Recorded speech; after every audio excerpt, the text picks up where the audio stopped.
I know what you're after. You married for money. Stop saying such nonsense. It's obvious, isn't it?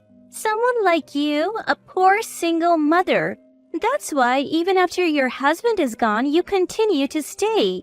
You are really an eyesore. Every day I, Mia, 35 years old, am on the receiving end of such snide remarks from Emma. My father passed away when I was very young, and I was raised in a single-parent family. Thankfully, my mom kept working even after she got married, so we weren't exactly destitute, but we certainly weren't wealthy. Still, my mom was always cheerful and she worked hard for me. Because of this, I never felt particularly lonely growing up. I planned to start working after graduating from high school. My mom, however, had been diligently saving up for my college education. I loved studying and I really wanted to go to college, but I couldn't bear to burden my mom, who had struggled to raise me, with this desire. More than anything, I wanted to ease her burdens, so I gave up on the idea of going to college right from the start. So when my mom suggested that I go to college, I was overjoyed. My mom got married when she was 23 and she had me when she was 25. When I was in my third year of high school, my 43-year-old mom, who was still very active, told me, "I'm still in my early 40s and I'm very healthy, so Mia, pursue the path you like. It would hurt me far more if you gave up your future because of financial concerns." Mom, I felt tears welling up at my mom's kindness and strength. I took on a part-time job to help cover tuition. Thanks to that, I was able to graduate college without taking out student loans. After graduating college, I joined a large trading company. I worked hard every day because I wanted to make life easier for my mom. Within 5 years of joining the company, I was promoted to administrative assistant and my salary increased. I took my mom on trips and was able to buy her the massage chair she had been wanting. 2 years after becoming an administrative assistant, my work was recognized and I was chosen to be an executive assistant. I got to talk a lot with the president's son, Ethan, and our relationship progressed to dating and eventually marriage. Congratulations, Mia, be happy.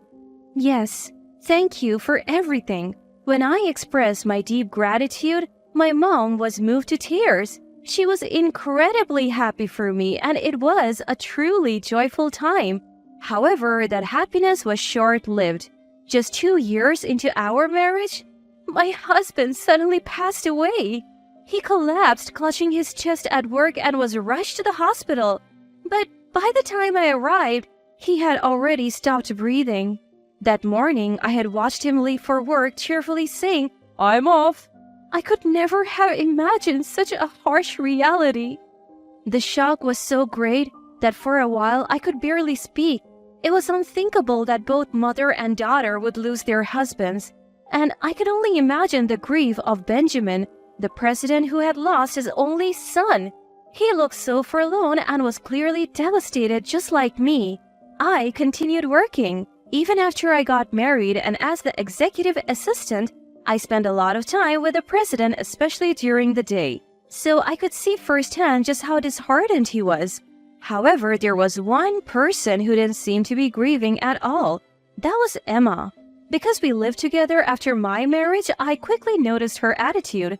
Actually, Emma wasn't related by blood to my husband. Benjamin's real mom passed away when he was just 3 years old. Realizing it would be tough for a man to raise a child alone, he remarried when Benjamin started elementary school thanks to an introduction from a friend.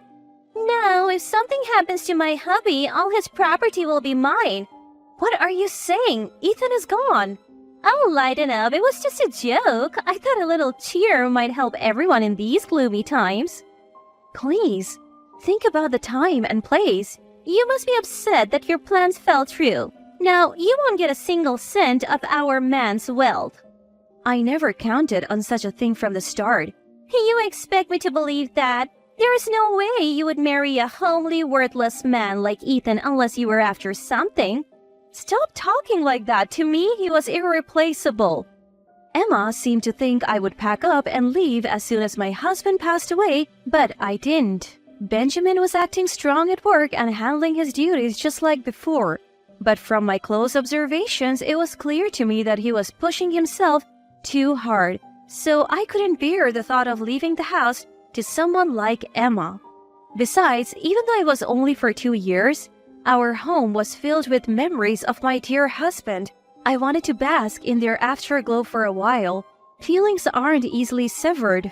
Indeed, the time I spent with my husband was a happy one for me. My husband once told me that Emma was more like a roommate to him than a mother. She was often out and about, and when Benjamin was away on business, she would often not come home until late at night. But my husband didn't want to worry Benjamin, who was already busy with work, so he kept quiet about it. In fact, Emma was very kind when Benjamin was around. Her sudden change was so drastic that it was as if there were 2 Emmas. When Benjamin went to work, Emma would see him off with a smile. I'm counting on you to look after Ethan.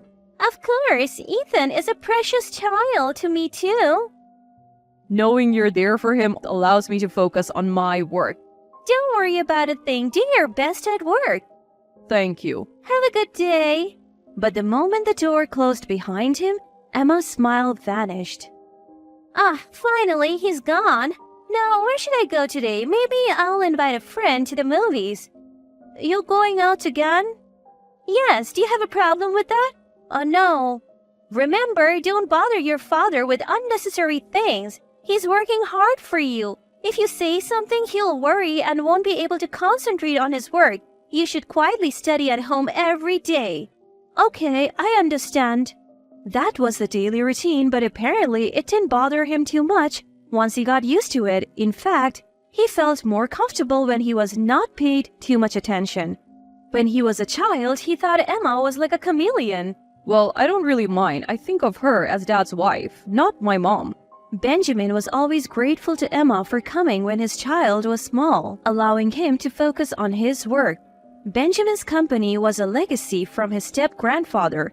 Benjamin seemed to have a knack for running it. From the moment he took the helm, the company grew exponentially. Now he's managing 5 businesses, each pulling in an annual revenue of $100 million.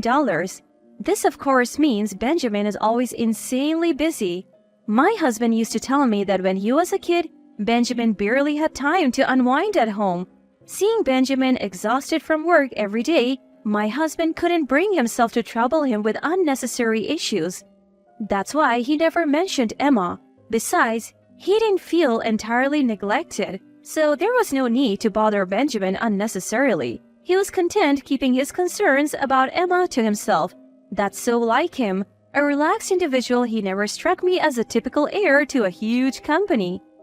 Did you ever get angry about it? Nah, not really. I was okay as long as she was home. It gave Dad peace of mind knowing she was there so that he could focus on his work. Plus, we never went hungry and there were always plenty of snacks. I see. My husband laughed it off, never making a fuss. I loved that about him. Besides, it's not like they were mean to me. They just didn't fuss over me. Sure, Emma would throw some snide comments my way from time to time, but I just took it as a typical mean mother-in-law banter. Plus, she was often out and about attending theater performances, shopping, or dining with friends.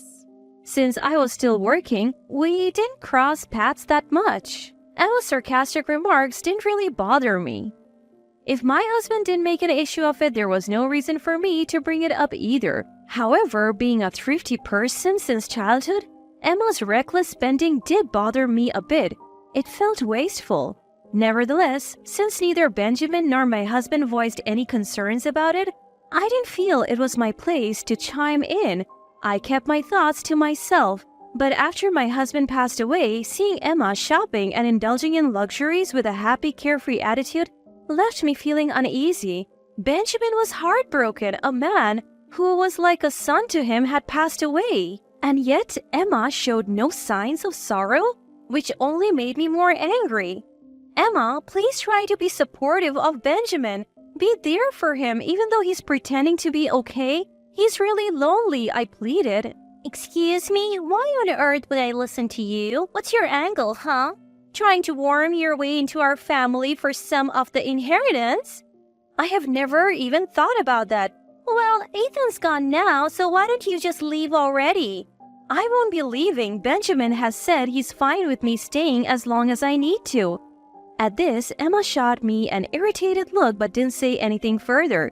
She probably felt relieved knowing she didn't have to worry about me inheriting Benjamin's wealth. But 3 years after my husband's death, Emma was becoming increasingly annoyed with me still being around. Her sarcastic remarks were becoming more frequent and more hurtful. After all, whether at home or at the office, I'm always with Benjamin. Emma seemed to think I was buttering him up, scheming to take over his fortune. It hurt to be perceived in such a light, and I began to question myself, wondering whether it was right to stay in a house where the husband was no longer present. I could gauge Benjamin's situation at the office every day. It might be better for me to return to my single mom instead of living here, enduring Emma's sarcasm. Mom is turning 60 this year, and last year marked the 3rd anniversary of my dad's passing. I had been contemplating my future when Benjamin collapsed. He was fortunate to survive, but there was a high possibility he would need caregiving even after discharge from the hospital. At the company, things didn't immediately fall apart when Benjamin collapsed since he had properly trained his successors. However, Emma's attitude noticeably shifted. The man got what he deserved. He has been so stingy lately. What do you mean stingy? Our credit card limit has been decreased. Our living expenses have been cut. Is the company in trouble? I don't think that's the case. Emma, as it happens, missed her husband's 3rd anniversary ceremony last year due to a hangover from the previous day's wild night out revealed by the credit card bill. It seemed Benjamin, who rarely checked on Emma's spending, had investigated this time. Missing their son's 3rd memorial was too much, even for him. In his fury, Benjamin decided to limit the money Emma could use. That said, she was getting more than enough money for a normal life, so there was no need to complain. Benjamin himself said that the company might be in trouble. Ethan's absence hit him hard, and before he knew it, things had turned sour. Benjamin said that? Don't play dumb, you know it too, all because we lost a single son. How does that justify ruining the company? No, I truly didn't. And yet he says despite his condition, he's going to rest at home, live a long life. He's been telling people the doctor said he could live to 100. That's good to hear. There's nothing good about it. If he lives that long needing care, it won't be a joke. Emma, her nostrils flaring, began to launch into a tirade about Benjamin.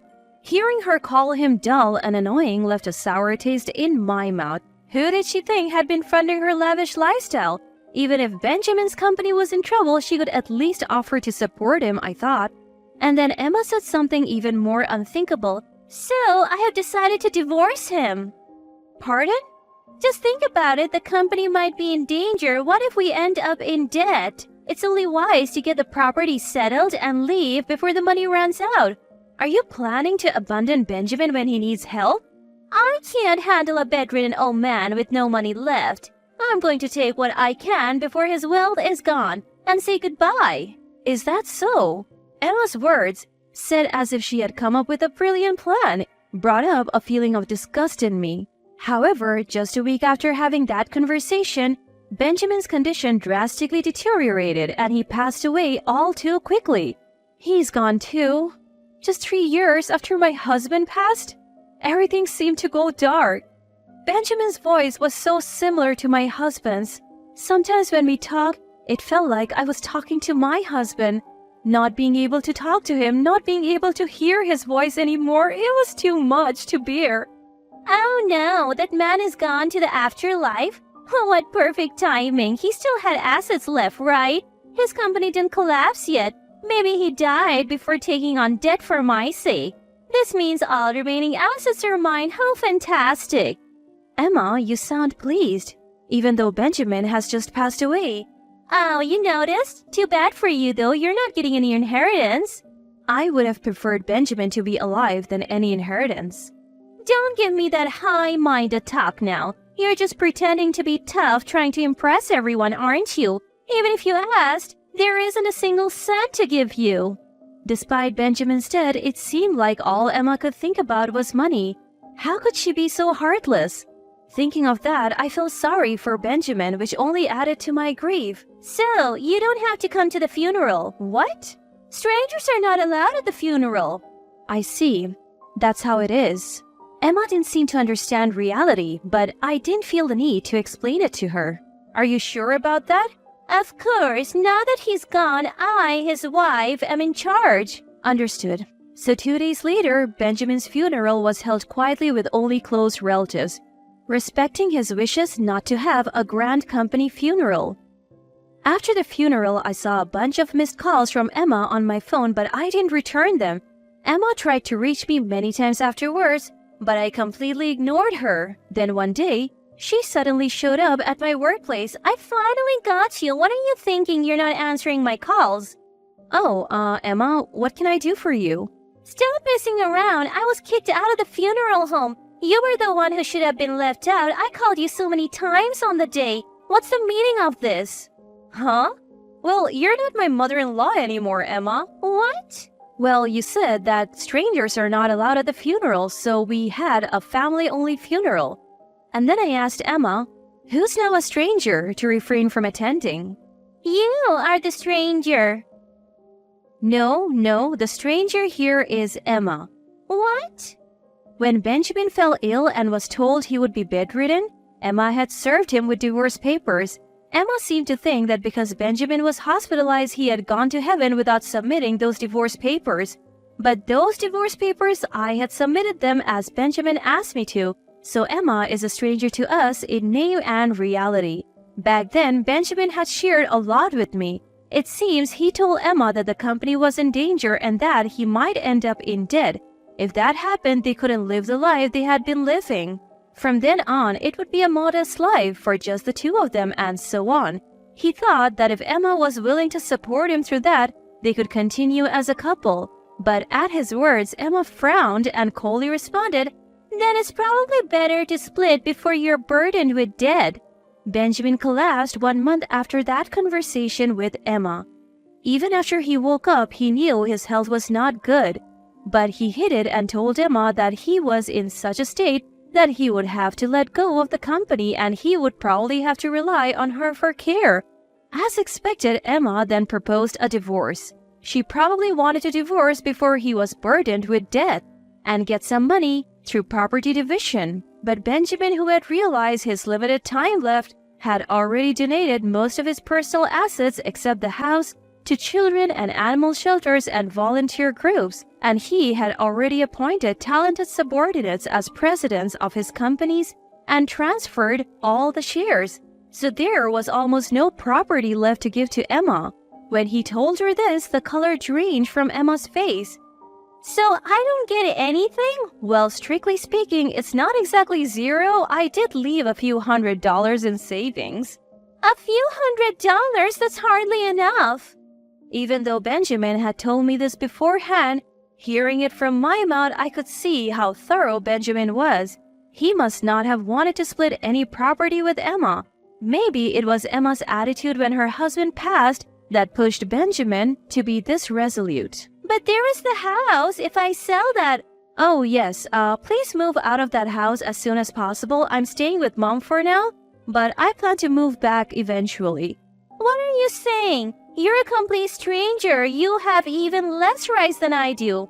As I said earlier, the stranger here is you, Emma, who is already divorced. Also, the house was originally inherited by Benjamin from his grandfather, so it doesn't count for property division during divorce. "So why do you have the right to live in that house?" "Because when I got married, Benjamin and I adopted each other." "What?" "So I have the right to inherit Benjamin's property. Benjamin left me that house." Hardly believable, isn't it? The idea of adopting me had come from Benjamin himself when we got married. I didn't think about it much at the time. I was going to be marrying his son, and in his eyes, that made me his daughter. So I went along with the adoption. But when my husband passed away, I kept quiet about this. I was afraid that if I mentioned it, Emma would think that I was after the family fortune. "So I have work to do. Could you please leave?" I asked Emma, "If you need to communicate anything, please do so through our lawyers. I have sought the advice of our company's legal counsel." I called security and had them escort Emma out of the company premises. I made it clear that she was not allowed to step foot in the company again. Emma put up a fierce resistance, but when I threatened to call the police, she quietly left. She attempted to contact me numerous times after that, but I ignored her completely. Her relentless efforts to make a claim on our fortune only resulted in a barrage of complaints to our lawyer. Our company was far from going under, and Emma couldn't understand why. She argued that if it was bankrupt, there should be wealth to share, but the company had already been handed over to a successor before Benjamin's passing, and it was no longer in his possession, therefore there was nothing left for Emma to claim. As for the family's real estate properties, they had already been settled in the divorce before Benjamin's death. The lawyer patiently explained that Emma had no right to any of it. Our lawyer, somewhat exasperated, confided that Emma had been quite persistent. Emma, who had been under the impression that she was entitled to a share of the wealth, had recklessly racked up debt on her credit card. Now she was stuck paying it off. She was working multiple part-time jobs from morning till night. However, her financial woes were not my concern. Emma was 10 years younger than Benjamin. They had married when she was 25 and now she was 55. They had been married for almost 30 years, which meant that Emma was entitled to survivor benefits from the Social Security taxes Benjamin had paid even after their divorce. However, she would only be eligible for these benefits when she turned 60, which was still 5 years away. Furthermore, she needed to have filed a claim for a division of the pension within 2 years of the divorce. I wasn't sure if Emma was aware of this, nor did I have any intention of enlightening her. I had no sympathy or obligation to worry about Emma's well-being, so here I am now living in the home I once shared with my mom, Benjamin, and my husband. My days pass calmly and peacefully. There are moments when I remember my husband and Benjamin's smiles, and I can't help but shed tears. But remembering their warm smiles, I too want to live each day with a smile on my face.